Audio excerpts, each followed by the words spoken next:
A dog stares daily into a sewer grate. People notice and are intrigued by the situation.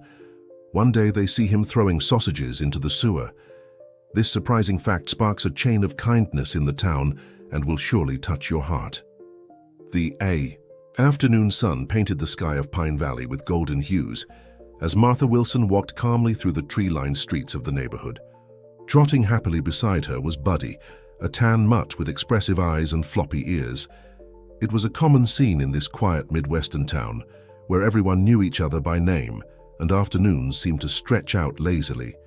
Martha, a woman in her 60s with gray hair and a gentle smile, was known for her kindness and the unconditional love she devoted to Buddy, her faithful companion, for over a decade. The dog, in turn, reciprocated this affection with unwavering loyalty, always attentive to his owner's movements and ready to defend her from any imaginary danger. That afternoon, as usual, they followed their habitual route, down Maple Street, turning right at Central Square and continuing along Main Street.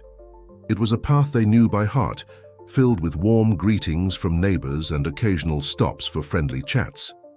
However, as they approached Joe's butcher shop, something unusual happened.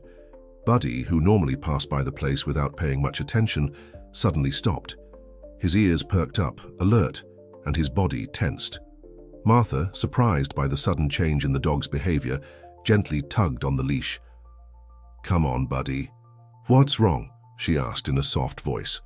But Buddy didn't move. His eyes were fixed on a specific point, a sewer grate located near the entrance of the butcher shop. It was one of those heavy cast-iron covers, seemingly harmless, that were part of the urban landscape without drawing attention. Suddenly, Buddy started barking. It wasn't his usual playful or alert bark. It was a different sound, almost desperate. Martha had never heard Buddy bark like that before. It was as if he was trying to communicate something urgent, something beyond human comprehension. "Calm down, sweetheart. What do you see?" Martha crouched down next to the dog, stroking his head in an attempt to calm him, but Buddy remained focused on the grate, alternating between barks and low whines. Joe, the butcher shop owner, came out to see what was happening. "Mrs. Wilson, everything okay over there? Is Buddy sick?" "I don't know, Joe. He's never acted like this before," Martha replied, concern evident in her voice. Some people passing by on the street began to stop, curious about the unusual scene. Buddy, usually a calm and friendly dog, now seemed possessed by an inexplicable urgency. Martha tried to move Buddy away from the grate, gently pulling his leash. "Let's go home, dear. It's getting late." But the dog refused to move. He planted his paws firmly on the ground and continued barking at the grate as if his life depended on it. After several minutes of frustrated attempts, Martha finally managed to convince Buddy to continue their walk. But the dog walked reluctantly, constantly turning his head to look back towards the grate. For the rest of the way home, Martha couldn't get the incident out of her head. In her years with Buddy, she had learned to trust the dog's instincts. If something disturbed him so much, there had to be a reason. Upon arriving home, Buddy ran straight to the back door, barking insistently. Martha let him out into the yard, watching him with concern as he circled restlessly, sniffing the air as if searching for something. That night, Martha had trouble sleeping. Buddy, normally calm during the night, was agitated. He went back and forth from Martha's bed to the window, looking outside as if expecting to see something. The next morning, determined to understand what was happening, Martha decided to change her routine. Instead of waiting until the afternoon for their walk, she went out with Buddy early. To her surprise, the dog pulled her anxiously in the direction of the butcher shop. Arriving there, the scene from the day before repeated itself. Buddy stopped in front of the grate, barking and scratching the ground. This time, Martha decided to investigate more closely. She knelt beside the iron cover, examining it carefully. At first glance, there was nothing unusual. It was just another sewer grate, dirty and worn by time. But then Martha noticed something. There were small scratches around the edge, as if someone or something had recently tried to open it. "What are you seeing, Buddy?" Martha muttered, more to herself than to the dog. She pressed her ear against the cold cover, hoping to hear something. For a moment, there was only silence. Then, very faintly, she heard it, a weak meow, almost imperceptible. Martha's heart raced. There was something down there, something alive. She looked at Buddy, who was now staring at her with pleading eyes, as if begging for help. "My God, Buddy. You were right all along," she said, her voice trembling with emotion. At that moment, Joe arrived to open the butcher shop. Seeing Martha kneeling on the sidewalk, he approached, concerned. "Mrs. Wilson, did something happen?" Martha stood up, determination shining in her eyes. "Joe, I need your help. I think there's something trapped in this grate. Something alive."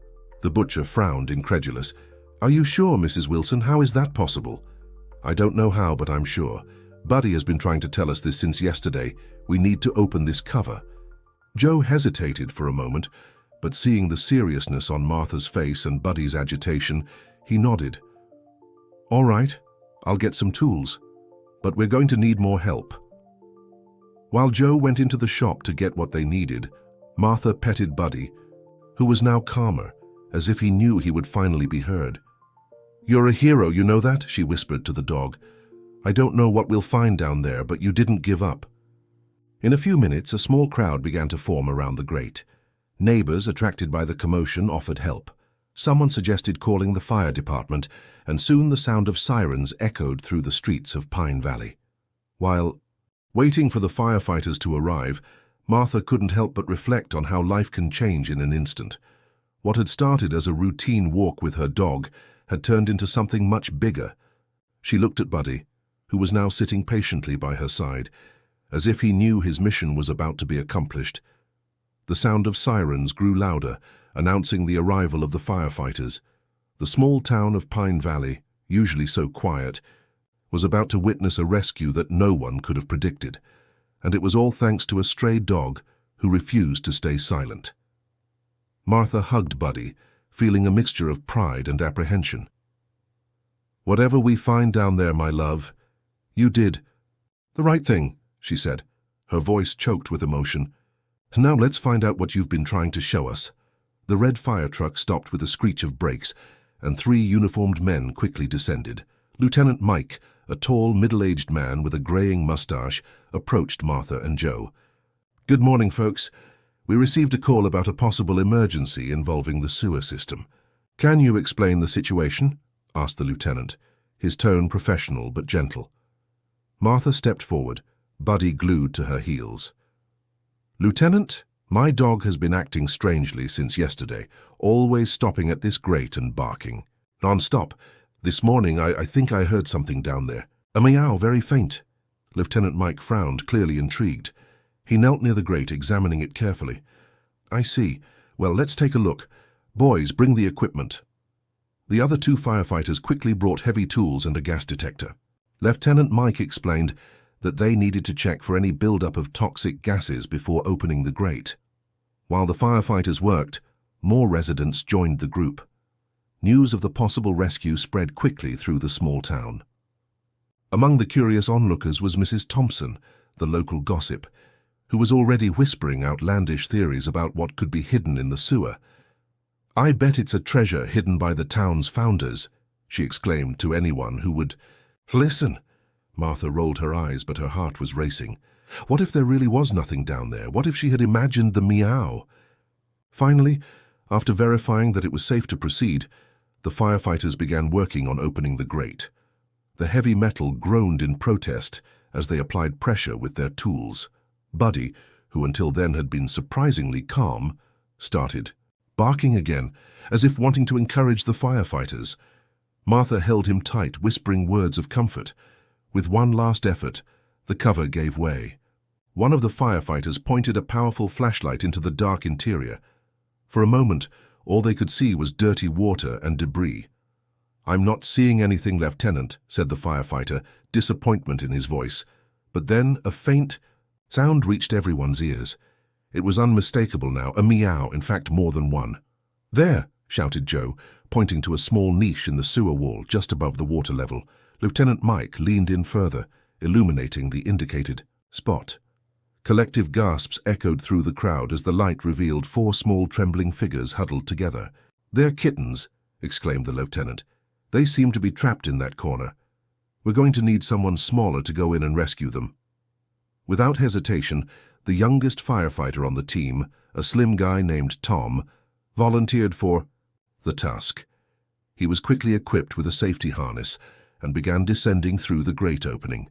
The crowd watched in tense silence, Martha clutching Buddy as if her life depended on it.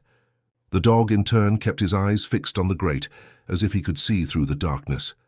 Minutes that felt like hours passed. Then Tom's voice echoed from inside the sewer. "I've got one. I'm sending it up." Carefully, a small bundle was passed to Lieutenant Mike's anxious hands. He gently unwrapped the dirty cloth to reveal a tiny kitten, no bigger than the palm of his hand. The kitten, with orange fur, let out a weak meow, its eyes barely open. Martha felt tears streaming down her face. Buddy stretched out, sniffing the air in the direction of the kitten, his tail wagging furiously. One by one, the 4 kittens were rescued. Besides the orange one, there was a black one, a white one with brown patches, and a grey tabby. They were all skinny, dirty, and clearly dehydrated, but alive. When Tom finally emerged from the sewer, he was greeted with a round of applause. His uniform was soaked and dirty, but his smile was radiant. "They were stuck in a small space between the pipes," he explained, still panting. "If it wasn't for the lady's dog, we would never have found them in time." All eyes turned to Buddy, who seemed strangely serene now that the kittens were safe. Martha knelt beside him, hugging him tightly. "You're a hero, my love," she whispered, her voice choked with emotion. "A true hero." Lieutenant Mike approached, carrying 2 of the kittens wrapped in clean towels that someone from the crowd had provided. "Ma'am, your dog did something extraordinary. Today, these kittens wouldn't have survived much longer down there."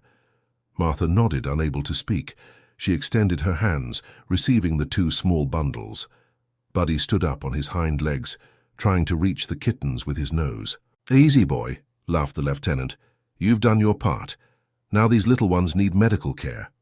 As if by magic, the town's veterinarian, Dr. Sarah, made her way through the crowd. "I can take care of them," she offered. "My clinic is just 2 blocks from here." Quickly, a small procession formed.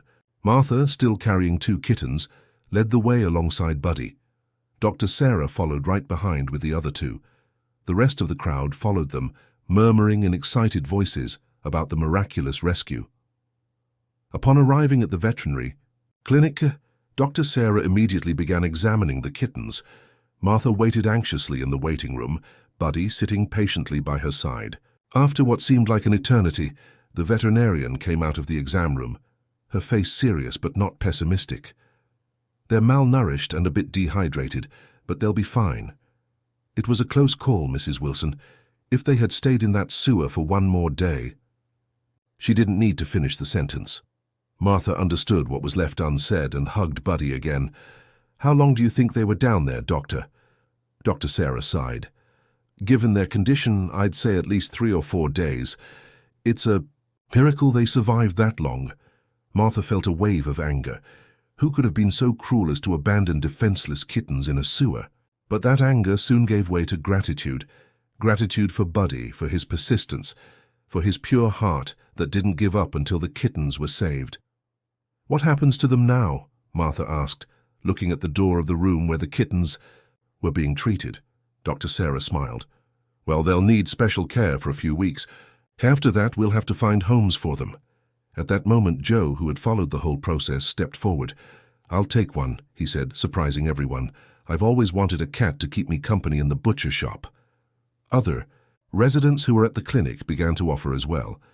Within minutes, all 4 kittens had promised homes. Martha felt her heart swell with pride and love for her small community. Amidst all the excitement, she looked at Buddy, who was staring at her with his wise and gentle eyes. "You not only saved these lives, my love," she said, stroking the dog's ears. "You reminded us of the power of compassion and the importance of listening to those who can't speak for themselves." In the days that followed the rescue of the kittens, Pine Valley was buzzing with speculation and theories. The case of the sewer kittens, as it became known, was the main topic at every corner, bakery, and beauty salon in town. Martha, now an involuntary local celebrity, could barely take 2 steps on the street without being stopped by someone wanting to know more details about the rescue or simply to congratulate Buddy. The tan mutt, for his part, seemed completely oblivious to his newly acquired fame, continuing with his routine of walks and naps as if nothing had changed. One sunny morning, while having her coffee on the porch, Martha received an unexpected visit. Lisa, the young reporter from the local newspaper, the Pine Valley Herald, appeared with her notepad in hand and an eager smile on her face. "Mrs. Wilson, good morning. Sorry to bother you so early, but could I get an interview? The people want to know more about the town's canine hero." Martha hesitated for a moment. She had never been one for the spotlight, but something about this story deeply troubled her. Perhaps she thought a little media attention could help unravel the mystery behind the abandonment of the kittens. "All right, Lisa, come in. Let's talk." As Martha poured another cup of coffee for her guest, Buddy lazily settled at her feet, completely oblivious to the importance of the moment. "So, Mrs. Wilson," Lisa began, pen in hand, "how did you feel when you realized Buddy was trying to alert you about the kittens?" Martha took a deep breath, recalling those tense moments. "At first, I confess I was more worried than anything else. Buddy had never acted that way before. But when I finally understood what he was trying to show me, well, it was a mixture of relief and horror." The young reporter nodded, scribbling furiously in her notepad. "And what do you think might have happened? How did those kittens end up there?" This was the question that hadn't left Martha's mind since the rescue. "Honestly, Lisa, I can't imagine how someone could do something so cruel. Those kittens were so small, so helpless." At this moment, Buddy raised his head, as if sensing his owner's distress. He pressed his nose against Martha's hand, offering silent comfort. Lisa observed the scene with attentive eyes. "Mrs. Wilson, do you think this could have been an isolated case or perhaps part of something bigger?" The question caught Martha by surprise. She had never considered that possibility. "What do you mean, part of something bigger?" The young reporter hesitated for a moment, as if deciding whether to share something. Finally, she said, "Well, I've been doing some investigating on my own. In recent months, there have been reports of missing animals in neighboring towns. Nothing officially confirmed, but there are too many coincidences to ignore." Martha felt a shiver run down her spine. The idea that what happened to the kittens could be part of something larger was disturbing. "Do you think there might be a connection?" Lisa shrugged. "It's hard to say for sure, but I think it's worth investigating, don't you think?" At that moment, something changed inside Martha. The indignation she had felt since the rescue of the kittens transformed into a fierce determination. "Lisa, how can we help with this investigation?" The young reporter's eyes sparkled with enthusiasm. "That too. Well, to start, we could try to trace the origin of the kittens. Maybe someone in town saw something suspicious in the days leading up to the rescue, and we could also contact animal shelters in neighboring towns, see if they've noticed any strange patterns." Martha nodded, feeling energized for the first time in days. "Count me in, and I'm sure Buddy will want to help too, won't you, my love?" she said, petting the dog's head. In the hours that followed, Martha and Lisa became an unlikely pair of amateur investigators. They mapped out the movements of the black sedan, catalogued reports of suspicious sightings, and scoured social media for more clues about Lucas's involvement in the challenge. Meanwhile, tension in Pine Valley continued to grow.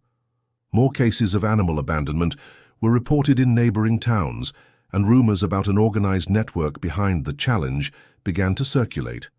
On a particularly cold night, Martha was at home reviewing her notes when Buddy started barking furiously at the window. She got up to check and her heart nearly stopped. The black sedan was parked across the street. With trembling hands, she picked up the phone to call Lisa. But before she could dial, she heard a noise coming from the back of the house. Buddy immediately ran to the kitchen, growling. Martha followed him, her heart pounding in her chest. When she reached the kitchen, she saw that the back door was ajar, a cold breeze coming through it. On the kitchen table, where it hadn't been before, was a brown envelope. Cautiously, she approached and opened the envelope. Inside there was only a piece of paper with a typed message, "Stop investigating. You don't know what you're dealing with. This is the only warning." Martha felt a chill run down her spine. The threat was clear, but it was also a confirmation they were on the right track. At that moment, as she hugged Buddy for comfort, Martha made a decision. They weren't going to stop. On the contrary, this warning only served to strengthen her determination. "They may think they've scared us, Buddy," she whispered to the dog, "but they don't know who they're dealing with. We're not giving up now." As night fell over Pine Valley, Martha knew they had crossed a line.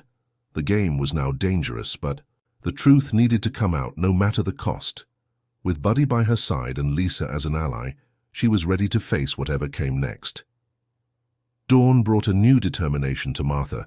The previous night's threat, instead of frightening her, had ignited a flame of courage in her chest. After a restless night, she summoned Lisa for an urgent breakfast at her house. When the young reporter arrived, her eyes wide with concern, Martha greeted her with a firm hug. "Lisa, things have gotten more serious," said Martha, leading her to the kitchen where Buddy was already waiting, wagging his tail anxiously. As they served themselves coffee, Martha recounted the events of the previous night, the black sedan, the intrusion, and the threat left in the kitchen. Lisa listened in silence, her face alternating between expressions of shock and determination. "This changes everything, Mrs. Wilson," Lisa finally said. "We can't do this alone anymore. We need help." Martha nodded, having already come to the same conclusion. "I agree. But who can we trust?" The two women spent the morning discussing their options, weighing the pros and cons of involving other people. Finally, they decided on a cautious approach. They would expand their circle of trust, but very selectively. The first step was to arrange a secret meeting with Sheriff Taylor. Despite their initial reservations, they agreed that they would need law enforcement support at some point, and it was better to establish that alliance early. Late in the afternoon, at a discreet cafe on the outskirts of town, Martha and Lisa met with the sheriff. Buddy, as always, was present, lying at Martha's feet, alert to any suspicious movement. "Ladies," Sheriff Taylor began, his voice low and serious, "I understand your concerns in approaching me earlier, but now that we have a direct threat, things change." They shared all the information they had collected, including suspicions about Lucas Jenkins and his father, the councilman. The sheriff listened attentively, his face becoming increasingly somber. "This is bigger than we imagined," he muttered, running his hand over his tired face. "If Councilman Jenkins is really involved, we'll need to act with extreme caution. He has powerful connections." "What do you suggest we do?" asked Lisa, leaning forward anxiously. The sheriff thought for a moment before answering. "I'm going to assign 2 of my best investigators to work on this discreetly. Meanwhile, you 2 need to keep a low profile. No more investigations on your own from now on, understood?" Martha and Lisa exchanged glances. They both knew they weren't simply going to sit back and wait, but they agreed with the sheriff for now. As they left the cafe, they felt simultaneously relieved to have shared the burden and anxious about what was to come. The sun was beginning to set, painting the sky in shades of orange and purple, as if nature itself reflected the complexity of the situation they found themselves in. On the way back home, Martha noticed something strange. "Lisa," she whispered, "that white van, it's the 3rd time I've seen it today." Lisa looked back discreetly. The van was following them at a constant distance, its darkened windows preventing them from seeing who was inside. "I think we've gained a new shadow," Lisa murmured. "The black sedan must have drawn too much attention." They quickened their pace, Buddy walking alertly between them. When they reached Martha's house, the van passed by slowly, parking a few blocks away. Inside the house, with the curtains drawn, they discussed their next steps. "We can't just sit still," Lisa insisted. "They're watching us, which means we're close to something important." Martha agreed, but concern was evident on her face. "Yes, but we need to be smarter than them. We can't fall into traps." It was then that Buddy, who had been restless all afternoon, began scratching at the back door, barking insistently. "What is it, boy?" Martha asked, opening the door. To her surprise, a skinny, frightened cat came running in, carrying something in its mouth. The feline dropped a small object at Martha's feet before hiding under the sofa. Lisa approached, picking up the object. It was a USB drive. "Mrs. Wilson," she said, her voice trembling with excitement. "I think we've just received our next clue." With shaking hands, they connected the USB drive to Martha's computer. What they found made their hearts race. There were photos, videos, and documents detailing an extensive network involved in the extreme abandonment challenge. Names, dates, locations. It was all there. "My God," Martha whispered, looking at Lisa with a mixture of shock and determination. "This changes everything." As they examined the explosive contents of the USB drive, Buddy cuddled up next to the frightened cat, as if understanding the importance of what had just happened.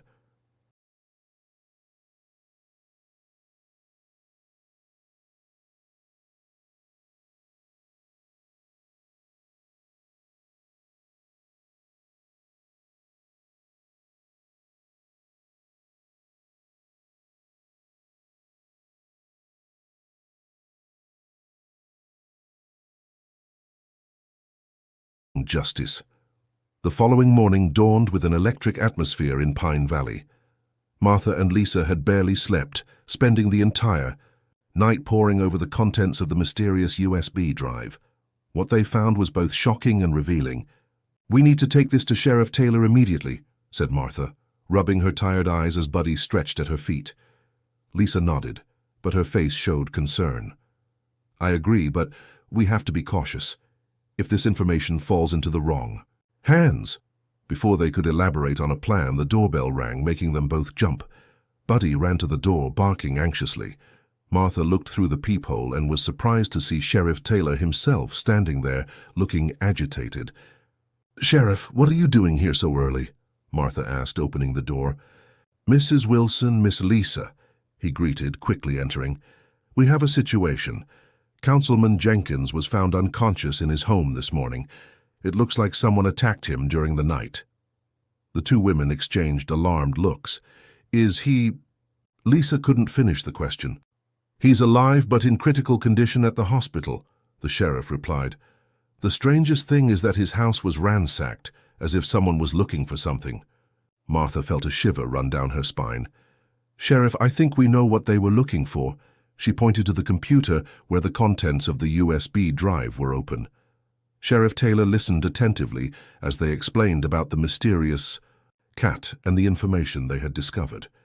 His face grew increasingly serious as he grasped the magnitude of the situation. "This is unbelievable," he muttered, running his hand through his graying hair. "Do you have any idea how explosive this is? We're talking about a network that involves politicians, businessmen, even some local celebrities. And that's why we need to act fast," Lisa insisted. "Now that Councilman Jenkins has been attacked, they'll know they've lost control of the information. They might try to flee or destroy evidence." The sheriff agreed. "You're right. I'm going to convene a task force immediately, but you two need to come with me to the station. It's not safe for you to stay here." As they prepared to leave, Martha noticed Buddy acting strangely. The dog was restless, going back and forth, from the window growling softly. "What is it, boy?" she asked, approaching to look. Outside, the white van that had followed them the day before was parked across the street. But this time, the side door opened, and three menacing-looking men got out, walking determinedly towards the house. "Sheriff!" Martha shouted. "We've got company!" Sheriff Taylor reacted quickly, drawing his weapon. "Get out through the back now, I'll delay them." "But Sheriff—" Lisa began to protest. "Now!" he insisted. "Take the USB drive and go to the hideout we discussed yesterday. I'll meet you there as soon as I can." With her heart racing, Martha grabbed the USB drive and her purse. Lisa picked up Buddy, and the two rushed out the back door just as they heard the sound of glass breaking at the front of the house. They ran through the neighbors' backyards, jumping fences and dodging clotheslines. Buddy, now running alongside them, seemed to understand the gravity of the situation, keeping silent and alert. After what seemed like an eternity, but was only a few minutes, they reached a small abandoned house on the outskirts of town, the hideout that Sheriff Taylor had prepared as a precaution. Breathless, they hid inside the house, closing all the curtains and locking the doors. "What do we do now?" asked Lisa, her voice trembling slightly. Martha looked at the USB drive in her hand, and then at Buddy, who was staring at her with his faithful and determined eyes. Now, my dear, we fight. These criminals thought they could intimidate us, that they could silence the truth, but they didn't count on the persistence of a retired lady, a brave young reporter, and a loyal dog. She sat down on the dusty floor, opening her laptop. Let's organize this information. When the sheriff arrives, we'll be ready to expose this entire network once and for all. As they worked feverishly, organizing the evidence and drawing connections, Buddy positioned himself near the window, standing guard silently. Outside, the sun was beginning to set, painting the sky in shades of orange. The final battle against the extreme abandonment challenge was about to begin, and Martha knew that regardless of the outcome, Pine Valley and their own lives would never be the same. But with Buddy by her side, and the truth as their most powerful weapon, she was ready to face whatever came their way. The hours dragged on inside the improvised hideout. Martha, Lisa, and Buddy remained on high alert, every noise outside the abandoned house making their hearts leap. The laptop hummed softly as they continued to organize and analyze the information from the USB drive. "This is unbelievable," Lisa murmured, running her hand through her disheveled hair. "The network behind the Extreme Abandonment Challenge is much larger than we imagined. There are people from all walks of life involved." Martha nodded grimly. "And to think it all started with Buddy saving those kittens. Who would have thought we'd come this far?" As if understanding they were talking about him, Buddy raised his head from his post near the window, wagging his tail slightly before returning to his silent vigil. Suddenly, Martha's cell phone vibrated, making both women jump. It was a message from Sheriff Taylor. "On my way, get ready to move, we have to act now." Tension filled the air as they quickly gathered their belongings. Martha double-checked that the USB drive was secure in her pocket, while Lisa peered cautiously out the window. "I don't see any suspicious vehicles," Lisa whispered. "But we should still be careful." Martha nodded, attaching Buddy's leash. "All right, let's go. Stay close and keep your eyes open." They slipped out of the back door, sticking to the shadows as they made their way through overgrown backyards and narrow alleyways. Buddy led the way, his ears perked and nose twitching, alert for any sign of danger. After what felt like an eternity, they reached the rendezvous point, an old abandoned warehouse on the outskirts of town. Sheriff Taylor's unmarked car was already parked outside. As they approached, the sheriff stepped out, his face a mask of determination. "Ladies, I'm glad you made it. We don't have much time. The task force is assembling as we speak, but we need to move fast. There's been a development." Inside the warehouse, they found a makeshift command center had been set up. Maps of Pine Valley and surrounding areas were pinned to walls, and several computers hummed with activity. "What's the development, Sheriff?" Martha asked, her heart racing. "Sheriff," Taylor's expression darkened. "We've intercepted communications suggesting that the ringleaders of this operation are planning to move their base of operations tonight. If we don't act now, we might lose our chance to shut this whole thing down." Lisa's eyes widened. "But we haven't finished analyzing all the data from the USB drive. There could be crucial information we're missing." "I know," the sheriff replied, "but we can't afford to wait. We'll have to work with what we have." For the next hour, they worked, feverishly, cross-referencing the information from the USB drive with the sheriff's intelligence. A picture began to emerge of a sophisticated network spanning several states, with Pine Valley as just one node in a much larger operation. As they worked, Buddy suddenly perked up, his ears twitching. He let out a low growl, staring intently. At the warehouse door, Martha noticed immediately. "Sheriff," she said quietly, "I think we might have company." The sheriff nodded, signaling to his deputies. They moved silently into position, weapons at the ready. For a moment, everything was still. Then, without warning, the warehouse door burst open. Several figures in dark clothing rushed in, brandishing weapons. "Police! Freeze!" Sheriff Taylor shouted, his voice echoing through the cavernous space. Chaos erupted. The intruders, caught off guard by the presence of law enforcement, scattered. Some surrendered immediately, while others attempted to flee. In the confusion, Martha lost sight of Lisa. Panic gripped her as she searched frantically for her young friend. Buddy, sensing her distress, began barking and pulling on his leash. Following the dog's lead, Martha pushed through the melee. They found Lisa cornered by one of the intruders, a tall man with a scarred face. Without hesitation, Buddy lunged forward, sinking his teeth into the man's leg. The intruder cried out in pain, dropping his weapon. Deputies quickly moved in to subdue him. As the dust settled, Martha looked around in disbelief. Several of the intruders were in handcuffs, while others were being pursued by deputies outside the warehouse.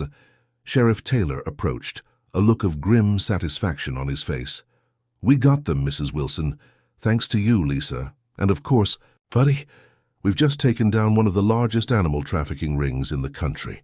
Martha felt a wave of emotion wash over her. She knelt down, hugging Buddy tightly. "You did it again, boy. You're a true hero." In the days that followed, the full extent of the operation was revealed. The Extreme Abandonment Challenge had been a cover for a much darker enterprise, a sophisticated animal trafficking ring that spanned multiple states. The USB drive had provided the final pieces of evidence needed to bring down the entire network. As Martha sat on her porch, watching the sunset with Buddy by her side, she reflected on the incredible journey they had been through.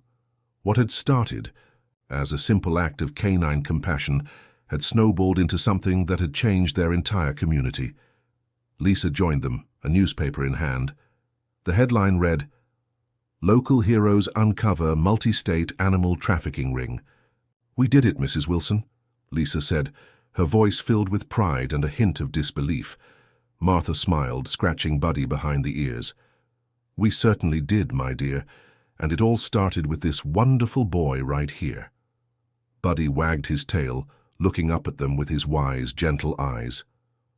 He might not understand the magnitude of what he had set in motion, but he knew he had done something good. And as the sun dipped below the horizon, painting the sky in brilliant hues of orange and pink, Martha knew that their little town of Pine Valley would never be the same again. The story of Buddy, the heroic dog who sparked a chain of events that brought down a criminal empire, would be told for generations to come. It was a testament to the power of compassion, the strength of community, and the extraordinary impact that one simple act of kindness could have. As night fell over Pine Valley, Martha, Lisa, and Buddy sat together, bound by their shared experience and the knowledge that they had made a real difference in the world. And somewhere in the distance, a chorus of happy barks and meows seemed to echo their triumph.